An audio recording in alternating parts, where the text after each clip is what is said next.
नमस्कार, मी ॲडव्होकेट असीम सरोदे. असीम सरोदे लॉजिकल या यूट्यूब चॅनलमध्ये आपल्या सगळ्यांचं स्वागत आहे. राजकारणामध्ये आजकाल नीतिमत्ता राहिली की नाही असा प्रश्न साधारणतः पडायला लागलेला आहे आणि नीतिमत्ता राहिलीच नाही अशा निष्कर्षाप्रत सामान्य माणूस पोचतो आहे. कारण की हे सतत पाहायला जाते की लोक भ्रष्ट आहेत, लोक गुंड आहेत, लोक बदमाश आहेत.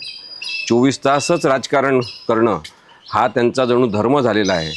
अशा राजकीय नेत्यांमुळे राजकारणच भ्रष्ट झालेलं आहे.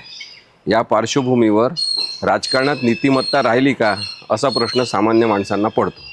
त्याचं उत्तर जरी परस्पर राजकारणात नीतिमत्ता राहिली नाही असं लोकांचं असेल तरी माझं हे स्पष्ट मत आहे की आपण खूप निराशाजनक वातावरण आहे असं समजू नये. सगळ्याच राजकीय पक्षामध्ये थोडेफार चांगले राजकीय नेते आहेत आणि त्या राजकीय नेत्यांमुळे बदल घडून येईल अशी आशा आपण ठेवायला पाहिजे. पण या पार्श्वभूमीवरच एक कविता आहे नीतिमत्ता नावाची. ॲडव्होकेट अनंत खेळकर यांची कविता आहे. आपल्याला अंतर्मुख करणारी कविता आहे. या कवितेत ते म्हणतात, पुढाऱ्यांनी विविध खोऱ्यांच्या प्रकल्पात खोऱ्याने पैसा कमवल्याचे समजताच चंबळच्या खोऱ्यातील डाकू त्यांच्या सरदाराला म्हणाले, आपणही राजकारणात जायचे का?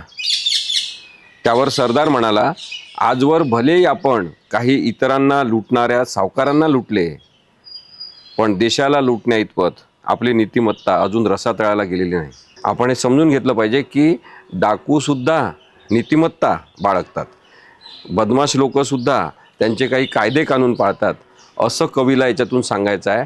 पण त्याच पार्श्वभूमीवर राजकीय लोकांना मात्र कोणताही धरबंध राहिला नाही.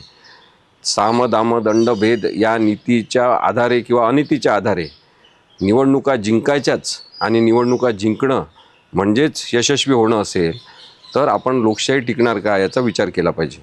मला असं वाटते की निवडणुका या लोकशाहीची एक अत्यंत प्राथमिक पायरी आहे. केवळ निवडणुका जिंकणं आणि कशाही पद्धतीने बहुमत मिळवणं हा लोकशाहीचा उद्देश कधीच नव्हता. त्यामुळे निवडणुकीची दरोडेखोरी बंद झाली पाहिजे.